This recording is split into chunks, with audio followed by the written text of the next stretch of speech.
Welcome to an Epiphany with Tiffany. My name is Tiffany, and I've just had an epiphany. This podcast is all about Christian singles looking for community. Christian dating can be quite a mess these days. I'll share stories from my guests and practical tips for successful love. Dating shouldn't be this hard, right? So grab your favorite snack or drink and curl up with this episode, and you might just have an epiphany of your own. Let's start with what your biggest struggle is currently in dating.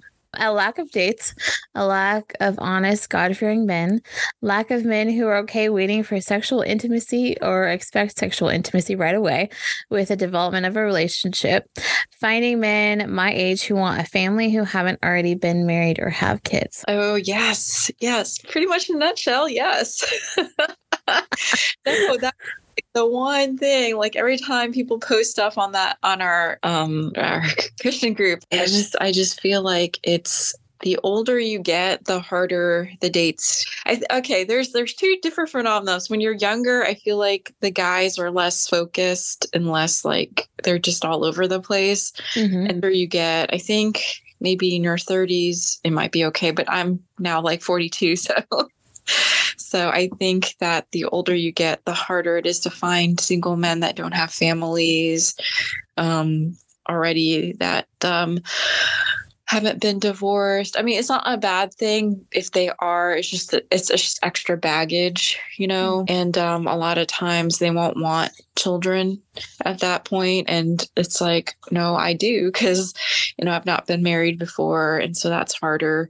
I think that was one of your questions: single, never married, no kids. And so for me, like, my thing is I really do want a family. I really do want to be married and do all the traditional things. And I think that a lot of times the dating pool gets polluted with people who have like, oh, I have such and such experience and I'm coming with this, and you're like, well, I have no experience, so I have no idea what you're talking about. I cannot relate. So I think there's a lot of different experiences you come into after a certain age that is really hard. And then the moral stuff, that's the one that I answered. That is hard too, because people can call themselves a Christian outwardly and not be a practicing Christian. And that happens in all life stages. But I find like in the older, again, when you get older, it's just they're more set in their ways and they can't hide it as much. So you just basically have to be like, okay, what are you willing or not willing to do? In a way, it's good because you could just like put everything up front, but at the time you're still having to go through that whole process. And yeah, it's just a lack of guys. And then, and it's a weird phenomenon too that I've been experiencing, where they think that the older you get, the less you should wait for to have sex before marriage. And their excuse is like, well, I'm already in my late 30s. Why should we wait? We shouldn't wait. And it's like, it's not about waiting. It's about finding the right person to be intimate with, not just doing a whole free-for-all. But I think that people who don't want to really practice certain Christian values, they just make that excuse like, well, I've been married like twice, I have kids, like I really don't want to wait to have sex for dating. And it's like, well, I mean like you could sort of see some points of view. It's like, okay, if you've dated for a while and you feel like this is the right person, like I can see why they would say that. But then when you're going on one date, they expect you to just do it after the first date. And I was like, that is not okay. So yeah, I feel like that is what I've been encountering. Yeah, well, I'm still encountering all of that, and I'm not quite yet 34. So, yep, okay. It's still just as bad down here. No, trust me. I mean, it's so weird because I remember when online dating first started, and I think that I was 25. I remember because I was like, they only had like 2 online dating websites. One was Match.com and one was that other one. Can't remember now. It's the one where you have. Was it eHarmony? Yes, eHarmony. Okay. So eHarmony had 1,000,001 questions. And then there was Match.com that just had a picture and just profile. And so that was a lot easier. But I remember going through eHarmony thinking this is, I can find someone good, but I really didn't because I think I was just curious when I was like 25 and I'm like, well, let's just try it and see. And eHarmony just it was good, but it was like too many questions. Like it was just like that person would look great on paper, but then when you actually met up with them in person, like there was zero chemistry. It was like, yeah, great on paper. So, yeah. And then now it's just very convoluted where you have, oh God, now I can't think of any of the names, but the original one that the original swiping, like Tinder. Yeah, Tinder. Yeah. Sorry. Tinder came and like changed everything. It was like Match and eHarmony for years and years, and everything was very traditional. And then Tinder came with this whole swiping revolution about like 5 or 8 years ago. No, 7 or 8 years ago. I'm like getting so old. And then now it's just like swiping and hooking up and like that person's cute. I don't even need to look at their profile. They're cute. And it used to be okay. And then I went there like maybe a year ago and I was just like, okay, God. And I think I had my thing open for like 1 week and I was like, no, no, this is terrible. Mm-hmm. Yeah, the apps are bad. They're horrible. But you make so many great points in that, in the sense that like it can be such a struggle to like be in that place where you might find a guy that's interesting or you're interested in, but he has all this experience. Like I think that's what you said. And then like you don't have much. And so it's like that balance, right? And I'm just over here like, okay, I mean, I don't mind being a stepmom or a bonus mom, but anyway, like being in that position brings in a whole lot of other, struggles and stuff that you have to kind of figure out. And yeah, I don't know where I was going with that, but I just want to say you made some great points, and the dating apps suck. And yes. No, I think the dating apps are just like, I've always said this, and it's so hard to talk on that Facebook about in our group, because I feel like it's real when you're shielded by a computer. But I feel like the dating apps are they're a platform to be used by humans, and you can use it horribly or you can use it great. And there is a limitation to it where it's not an in-person contact. So obviously there's going to be that limitation. So you're always going to have that limitation. But I mean, I've heard people find great matches over it, but those are people that are using it to the best of their ability. And then you have people that are abusing it, who are not ready to date, who are just look at attention, who just want to, have a hookup, or who are like already married or committed and just want to like cheat on their spouse. And I've seen that tons and tons of times. And I think that's despicable, but people use things for their own, gain. So I think, and like essentially these apps are just platforms and people are using it any which way they can. Unfortunately, it's making it easier for the cheaters and the bad people to use it in a bad way. And it's not even. So you get the good people on there, but you have to sift through a lot of bad people to get to the good people, because the bad people are always going to outweigh the people that are actually wanting to use it for legitimate reasons and who have like the well-rounded personalities. And I mean, it's just yeah, to find that is like a needle in the haystack sometimes to me. And you really don't know people until you spend time with them, especially if they're a complete stranger. Like you meet these complete strangers off of Facebook or these apps and you have no context. You don't know what community. This is a larger issue if you want me to expand, but it's a larger in the Christian community, because instead of women going to their churches and meeting men and women meeting the churches, they're going outside. So whenever you go outside a safe community, you're going to have like a lot of weird people, like, I mean, you're going to get weird people in church too, but it's not as, but you don't so I feel like you get more protection through a community than you do through like meeting one-on-one. And I think that's when a lot of predators will get online and try to like, scam you or take advantage of you, because you don't have the protection of people around you who can be like, hey, that guy looks suspicious. Hey, that guy doesn't have a family, or he went broke and got divorced, and here's all the gossip on this person. I mean, not saying gossip is great, but when you have a community, people know you better and vouch for your character. Whereas with these online people, you cannot vouch for people's character. You don't know, their family life. You don't know how many girlfriends or they've had in their lifetime. You don't know anything about them. And so that's the scary part. But people do get married off of it. So, I mean, I can't say that they're horrible. It's just, you just really have to be extremely careful with the people you're meeting. And because you don't know them, it takes a while to really know who someone is over like a period of time, because you can't speed up the dating process, I would say. I mean, if you do, it's like a God-given thing, but when you are out there dating, you really have to take your time to get to know somebody.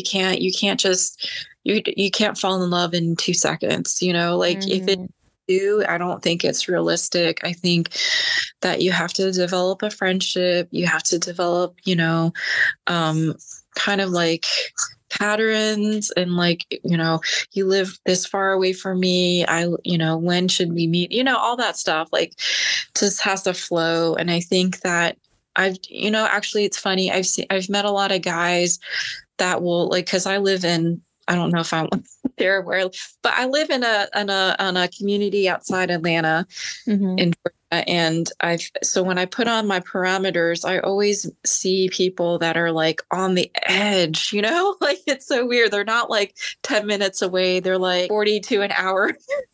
So like, I even did the Facebook dating, and I met this guy, and I really, really liked him. He apparently really, really liked me, but he just kept saying the distance was a huge part, that he couldn't get over the distance. And then he, ended up meeting someone that was really close to him in his own community, and just took it from there with that girl. And so I've seen that happen a couple of times, where I'll really like a guy, or the guy would really like me, but then the distance part was just like something we couldn't overcome, or at least one person in the party doesn't want to overcome. And if one person can't do it, then you can't force them. And they hard for me, because there are potentially great people out there, and they just, I don't know, for some reason or another, they are not comfortable with driving, or the distance, or the logistics. And I don't know, to me, it's just like God saying, either that's not the right person for you, or it's not the right time. And that's really hard, because being Christian in this culture is really hard too, because you want someone to go to church with, you want them to meet your family, but all of that comes later, and you can't just like start off with it. But that's, again, the problem with dating online. If you dated someone in your church, like, you would already be familiar with them. They would already like know your friends, like, at least like superficially, and like, you would be closer to like be potentially meeting their family, and you already have the fact that you have your faith in common, and you go to the same church. So that's the bonus of that. So I see a lot of guys, like, they just can't get out of their community, or they live there from a small town, and they want to get out of their community, but at the same time, they're not willing to drive the distance it takes to do that. And so they end up with the person that's closest to them. And I don't know, just to me, it's just like, it doesn't matter if that person is good enough for them. They'll just take it, because I've heard this saying, and this is not something I put on the questions. I've heard this saying where they say that when a guy's ready to get married, whoever it is, whichever girl is in front of them, they're just going to go marry them. They don't care. And yeah. And like, for women, if a woman really wants to marry a guy, if the guy's not ready, they'll just keep putting it off and putting it off. And it's just like, and girls, we will wait forever. We'll just be like, oh, 8 years, like, depending on how old you are. If you're like in your 20s, you could wait 8 years for a guy. You know what I mean? Like, yeah. So, yeah. And yes, I love the bigger issue that you brought up, though, and that seems to be, and I'm going to paraphrase, or at least paraphrase my opinion of what you said. Like, the bigger issue is that churches aren't necessarily, in my opinion, they don't have a space for singles. And that's at least been my experience. And, and then there's also the issue of like, if you look at the majority of churches, they're filled with single women. There aren't single guys. And so that just points to another problem. But, like if you're looking at it from that, like big picture, the two issues are churches aren't helping out singles, and then we have a lack of guys just in church in general. And so it's kind of like, what the heck do we do? How do we fix that issue? And like, what does that look like? Because I agree, like I would personally rather meet somebody like at church or through a group of friends or whatever instead of online in some capacity. I mean, I'm not against it. It's just I like to be face to face with people. So yeah. So okay. So how do you feel? Do you feel like, so you're single right now and you're dating? Okay. Mm-hmm. So do you feel like the church that you go to, like, so does it have like a singles group? Because I think that you're right. Like that I've been struggling, and I was let's see, I moved to Georgia when I was 32. And I hadn't dated before that. So I really was late to the dating game. And that was part of it too. Mm-hmm. But even the church back home was like very careful with dating, because remember, I think I'm a little bit old. Well, I'm a little bit older than you, but we grew up with the I Kiss Dating Goodbye book. Yeah, same. And they're just like, you don't date, you date to marry. So you want to pick the best person and then marry them. And it's like impossible if you've never had any experience dating anyone. Like you don't even have male friendships. You just, they're like just acquaintances. Like it is so impossible to do that. It's like literally like, no, you need experience. You need to date a bunch of people. It doesn't matter like who not doesn't matter who they are, but it's just like you need that experience to know what you want and what you don't want. Mm-hmm. And yeah, and then when I left, I'm from Maryland, so I left Maryland, moved to Georgia at 32, and even at 32, I still felt like I'm an older single person, and they just didn't have a space for us. It was just like families, children, young adults. And then you're like 32, you're like, you're not a young adult. You're not a family. Yep. Where do you go? It's like, yep, that's exactly how my church is. Like they're young adults basically ends at like 30. And I mean, it didn't even used to go that high. It used to end at 25. Yeah. And I'm just like, okay, so I've aged out of it multiple times because I aged out of it at the 25 mark. And then a couple years later, they were like, oh, okay, we're going to go up to 30. And so then by that point, I was like 28, 29. And then I aged out of it again. And now I'm almost 34 and they haven't upped the age again. So I'm just like, I have nothing. You know what I mean? Like there's no place for me. Granted, a lot of the people that are in the young adults people are individuals who I was in leadership over after I graduated high school, or after I graduated high school. They were like in junior high and high school. So they're not even my peers to begin with necessarily, And so like that is another thing that's kind of like, like I don't mind being friends with them and stuff and like maybe hanging out with them occasionally, but it's still just like this weird thing where like I was in leadership and they were like, yeah. You feel like you're isolated, like you're all by yourself. Like there's no other people that are single that are like your age. And I felt that, like, even though I'm older than you, I've been feeling that since my late 20s, like you said, because I think that I think the young adult used to stop at 25, to be honest. Because I remember being 28 and thinking, oh my God, like I'm so old.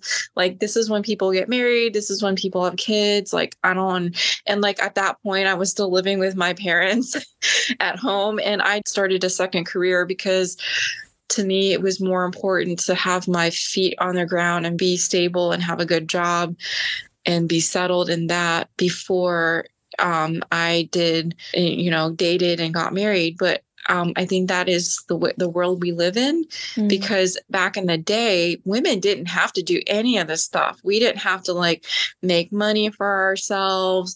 We didn't have to establish a career. We didn't even need to get higher education. It boggles my mind, because here I am, my mom is an immigrant and she's telling me get study, in the Asian culture, it's all about studying, getting a good job, buying a house, like all these things to make yourself stable financially. That's every single part of the Asian culture. And she never lectured me about marriage. She never went to marriage. And I think because she was a woman, she just didn't. It's like she didn't really care about marriage. Like she didn't need marriage. And I think it's because she grew up in the 60s, and that's when the whole sexual revolution was happening, women's liberation, women, no longer being in the house and starting to go out and making money for themselves separate from men. So at that point, you're like, I don't even need a man for money. Because back in the day, women would just get married so that the guys could support them, the husband could provide, and then she would have the children. And all that stuff. And nowadays, it's totally the opposite. It's like women feel like they have to go through higher education, get a career down, do all this and that and this and that before they get settled and have a family. So I think that our generation, and that's including you and even people in their 20s, just any young adult, they just feel this pressure to just perform and be, make money and, education and stuff like that. And it's less about getting married. And the thing is that marriage is, as an institution, is actually going down, because that's why they extended the ages, because you see a lot of young people don't get married now because they're so focused on their career and making money and all this stuff. And there's so much pressure for women now to make money and have careers before getting married. So then you wait a lot longer. And then by the time you do get married, you realize like, oh, my, I don't have enough time to have kids now. So then a lot of times they're going to they're realizing, okay, they're infertile and they can't do, so there's a big boom with people going and having fertility, more scientific, the embryos and the freezing of eggs, it's just the whole thing. And it's because our whole world is topsy-turvy now, we just inverted everything and made it seem like women should not be focusing on getting married. But then when we see our whole population, Tiffany, we see our whole population, there are so many unhappy women out there. They're like, I want to get married. I wanted to have kids. I wanted to cook and do these things, these maternal things. And now I don't have a chance. My whole life passed me by, and look at it. Look at me. I have a good job. That's fine. It's just, I didn't get the family I wanted. And that's exactly how I feel. Cause it's that was trained into my brain since I was little. And I think that it was a mistake almost, because it just, I think women are missing out on dating. They miss out on all the dating experiences, and they miss out on getting to know men in a capacity where men are, let's just say nowadays it's really bad, but treating women with a gentlemanly manner, paying for their meals, being men. And it's just nowadays in our culture, men are not allowed to be men. They're oh, the woman has to pay for everything, and the woman's going to open her own door. And and it's just so sad.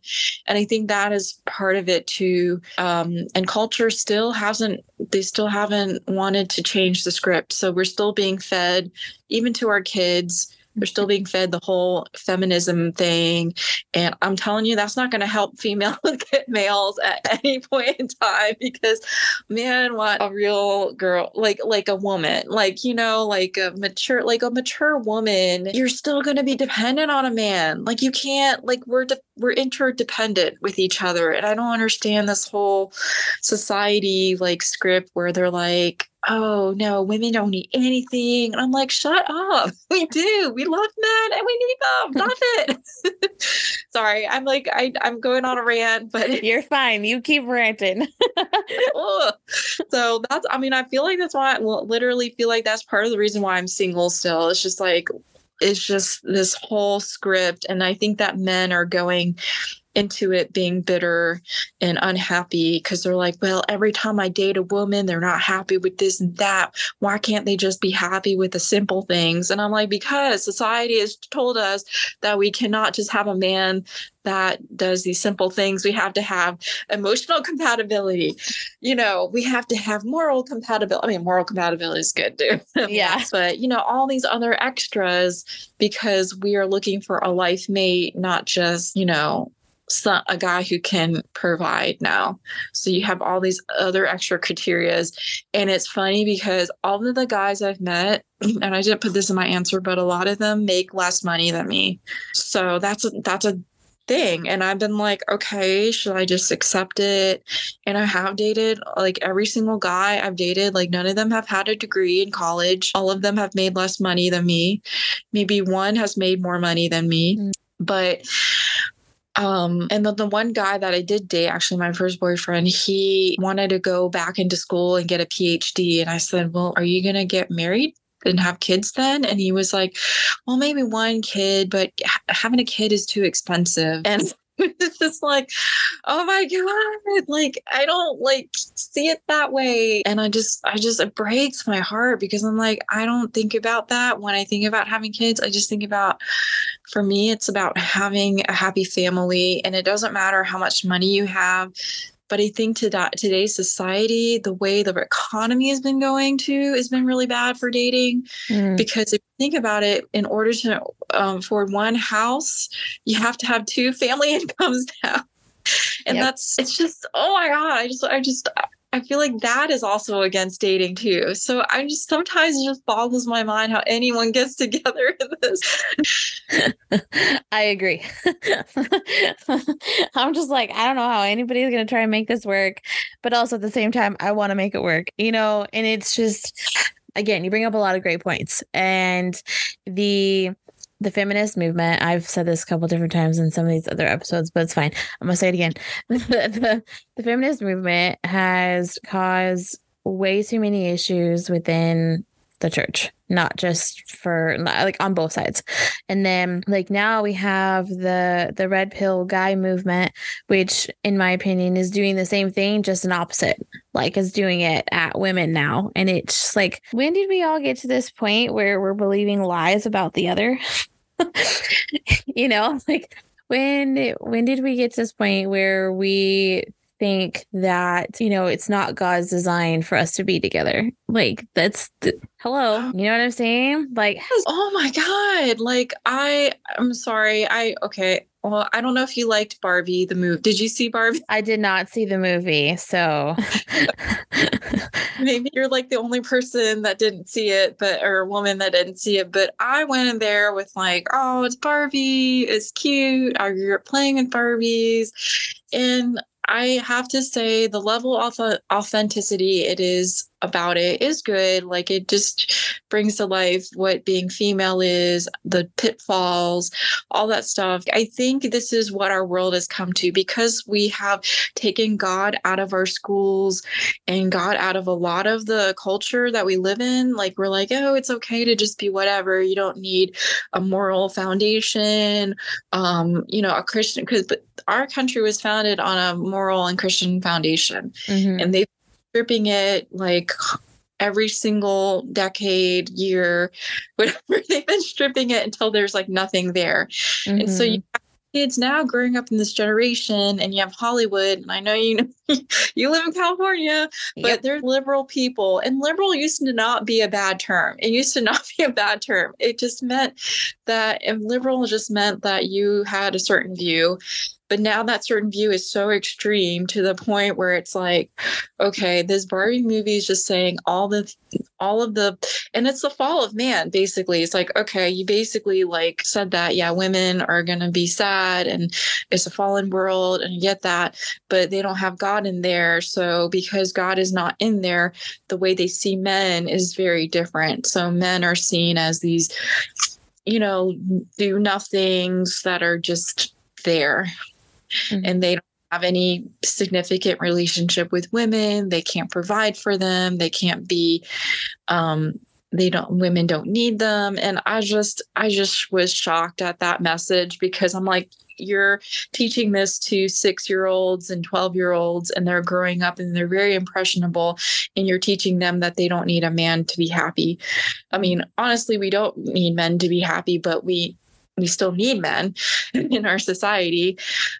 Even if you're not married, men are very important part of our society, and they're just denying the role of men. And I don't know, the whole movie's a train wreck, but it really is. So I don't really like that message, because if you had God in there, God says that men and women were created for each other, and the woman was to help the man, and the man was to lead.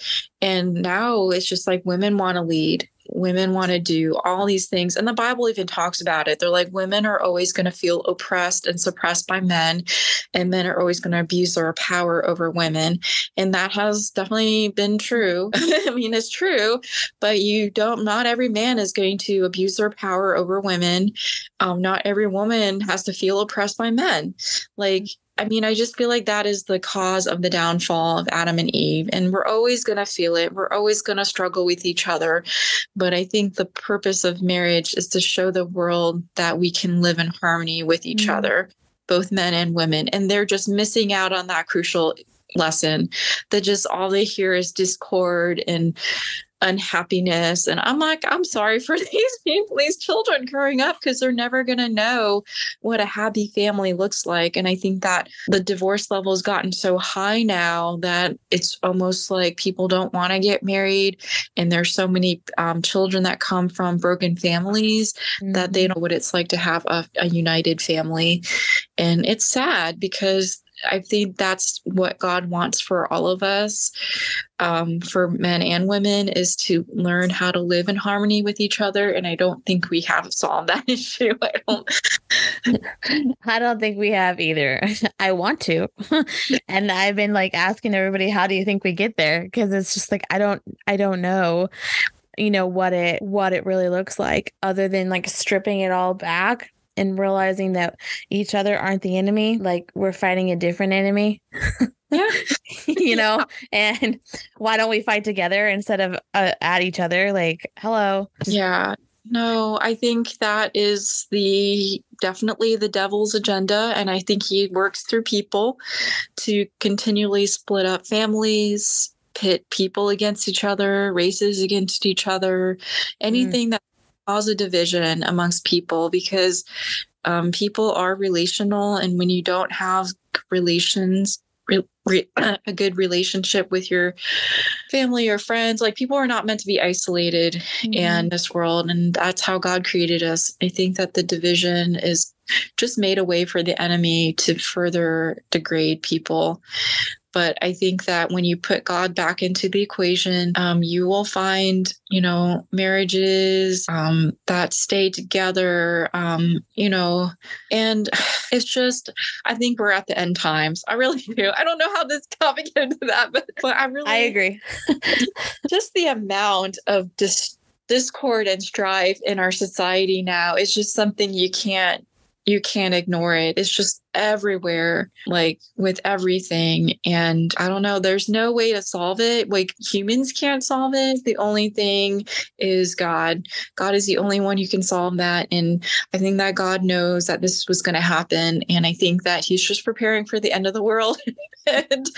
and Christians the Christians that have been faithful to him are going to go up to heaven. And those who didn't, are going to see the other side. And that's just how it is. I don't know, Tiffany, it's so funny, because I keep thinking maybe, am I going to get married before all this happens? Or am I just going to be, because at a certain point you really want to I really want to get married and have kids. But at a certain point I'm if God comes tomorrow, this is not going to even matter.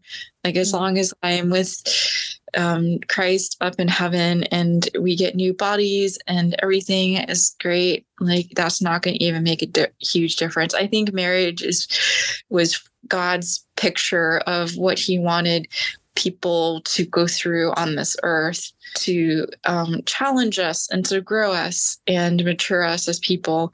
But then once he comes back, I mean, we don't need the institution of marriage anymore.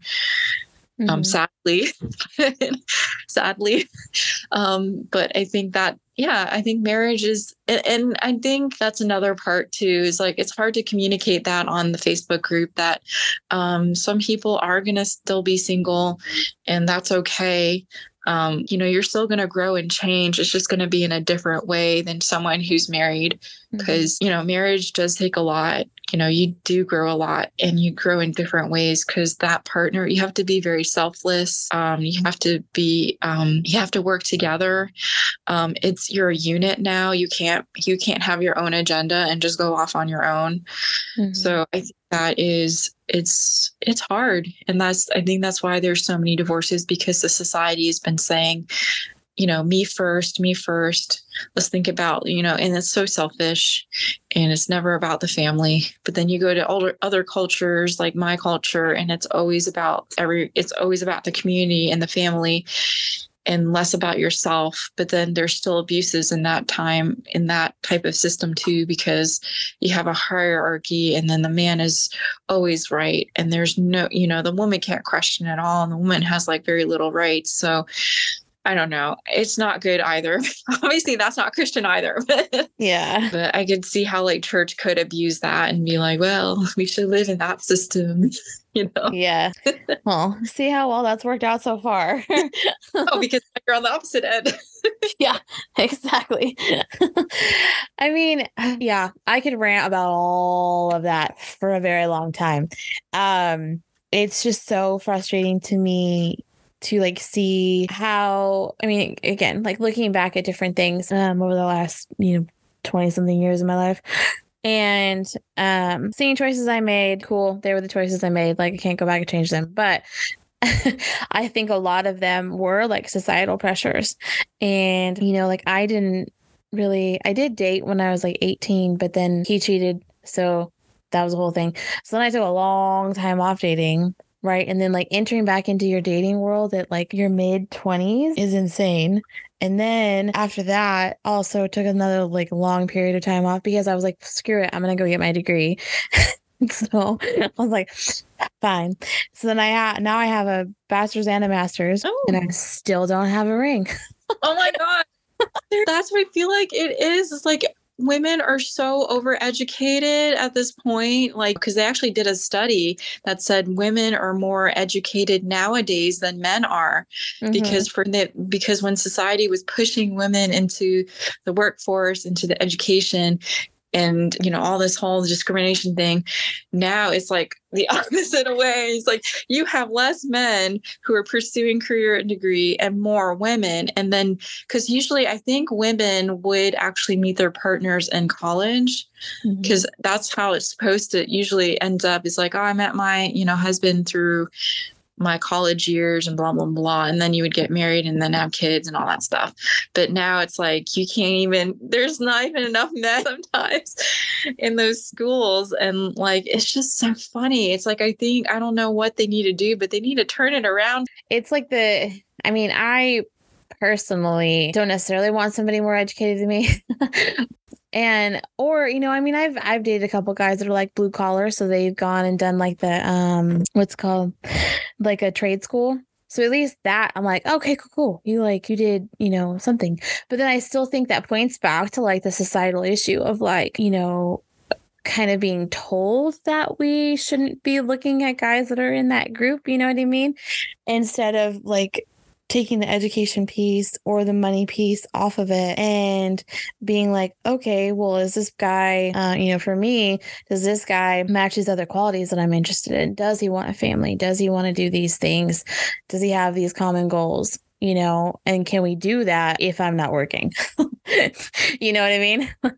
Like, can he provide if I'm going to be a stay-at-home mom? Like, what does that look like? And so it kind of, for me, it comes down to more of that. Oh, no, I get it. I think that it is hard. And yeah, you don't necessarily need to get a guy who's super educated, because I feel like that's boring.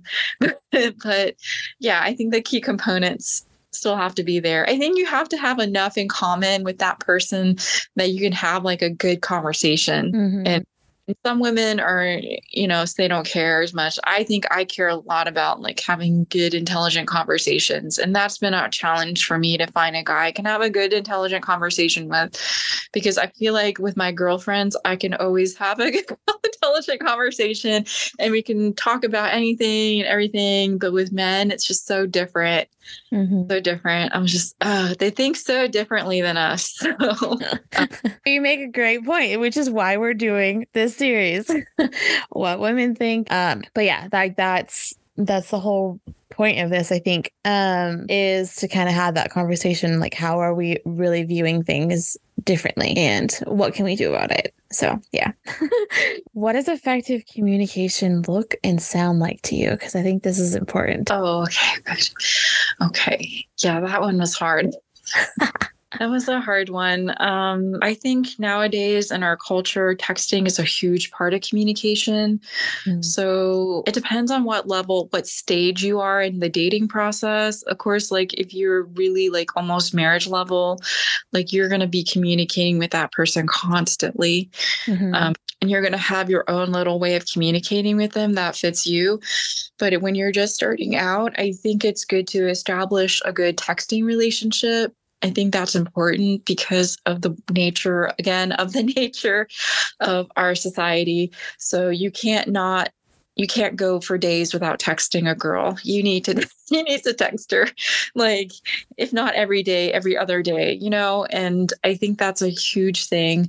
Effective in terms of effective communication. So yeah, the one part is being in constant communication with that person. But then the other part is communicating your needs. And I think that part is harder because a lot of times, like in relationships, you are scared to communicate what you want or what you need or how you feel or how a person is making you feel. And I think I've struggled with that a lot, actually, because in my culture, women are not taught to talk about our feelings. Well, in our culture in general. Asian culture, and women are not taught to express our feelings and communicate how we want things to get done with a guy. So I think that has been a huge challenge, but I think that if you're able to do that in a safe space with that guy, then that's you're already 50% there. Yeah. like if you can find a guy that you can effectively communicate with, I would say keep him. Keep him. Because that's going to lead to a great marriage. Like if you're not communicating effectively with someone, you're not going to have a long-term relationship with them. That's just going to be like a friend or an acquaintance. Like you can't all good relationships rely on communication. And if you're not communicating effectively, I don't even know what it really looks like, to be honest, but if you're not communicating effectively with someone, like you don't have to communicate every single thought you have on this planet, but right, you're able to know that you're understood and listened to, and that you can, without fear, tell this person how you feel without bias. And so I don't know. I think that's just really hard to come by. So again, if that is something that's happening in your relationship, then I just think that's a key, that this person's a good guy and that you should probably keep them for at least consider marrying them. Wipe him up.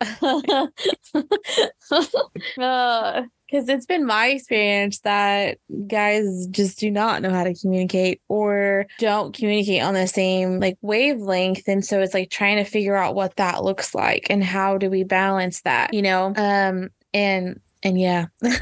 So if you find somebody that you're actually getting that communication with, heck yeah, make him put a ring on it and call it a day. Well, yeah. But then on another light, I do think that women tend to there are some women that are attracted to men that don't. So, okay, they did another study. I'm looking at all these, I quote all these studies, but that they say women talk a lot more than men. Like men will say this amount of words and women are like triple that amount. So we talk lot.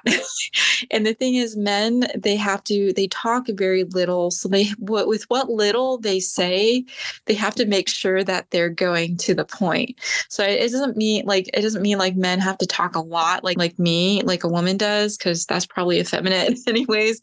Because women do want men that don't like talk a lot, like, because that's, I guess, a masculine quality. But I think the communication has to come from, I think that they're putting you first, that you're a priority, that they want to work things out with you, and that they listen to you. I think those are key things. And if a guy is able to at least say one or two words about how they feel, good. Because because I don't think they're going to be going, and another thing, da, da, da, da, and awful. Da, da, da. I think that as long as they are saying the key points, I think women will be happy with that. So I would agree. The majority of my friends would be very happy with that. And like you make another point, listening is a huge part of effective communication. Like if either of us aren't listening, then it's just not going to work, because you're assuming something, or you're not really hearing what the person is saying. And then you're going to cause more stress, and you're going to, if it's a man, it's going to make that woman feel like you never listened to them at all. And, you just assume, and like all that stuff's going to come out. It's a fact. That will be where her brain goes. And it's just, I feel like if we listened more, we could curb a lot of issues. Yeah. Yeah. And then I think even when you're dating somebody in the beginning stages, if that person's not listening to you, if you're like saying, hey, I want to hold this boundary, hold that. And the guy said, yeah. And they don't do it. That's not listening. That's not listening. Because I find that a lot of times when I try to put boundaries, and I don't know if you've read that book, Boundaries or Boundaries in Dating by Henry Cloud. No, not yet. It's on my list. Yeah. So I actually have the Boundaries in Dating book, but it was really hard to read because I was like, oh man, I'm not doing that. I'm not doing this. But you really have to put strong boundaries in before anything happens in a dating relationship, because I find that when you put a boundary down and they don't observe it, that's an automatic, you can't keep dating that person anymore. And the thing is, a lot of times, and I've seen this with myself, like you just continue dating that person even though they're not respecting your boundaries, because you think like later on maybe they will, but they never do, because you've already told them it's okay to disrespect it and continue dating you. So I don't know. It's hard. That's part of it too. Like really observing, especially when you're dating. In a marriage, it's not so much because you're kind of like already intermingled and stuff. But I think when you're dating and you're not there yet, you have to put a boundary down. Physical boundaries, emotional boundaries. I don't know what other boundaries, but anyways, those two are very important, because if they don't observe it and they go over it, and they don't have plans on changing, then you can't have a future with them. It's going to be really difficult, because you're always going to be like trying to push back on them. And that's a part of the reason why it's hard to date a non-Christian or as a Christian, because they're going to keep pushing the boundary of the physical intimacy. They're going to keep pushing all that stuff. And you're not going to be able to control it 100% of the time. You're going to give in, because we're human. Hey, thanks for listening. I hope you've enjoyed the stories and the perspectives that were shared in this episode. Please share it with a friend whose dating life might need some help. Wink, wink. If you want to connect with me on social media, you can find me on Instagram, TikTok, and Twitter @AnAPifWithTiff. I really hope to see you there. There are multiple ways that you can support my show. You can pray for me, rate, review, and share any episode that you love. Or you can even financially contribute by going to patreon.com/anepiphany with Tiffany. Until next time, I'm Tiffany, and I hope you just had an epiphany. What we have inside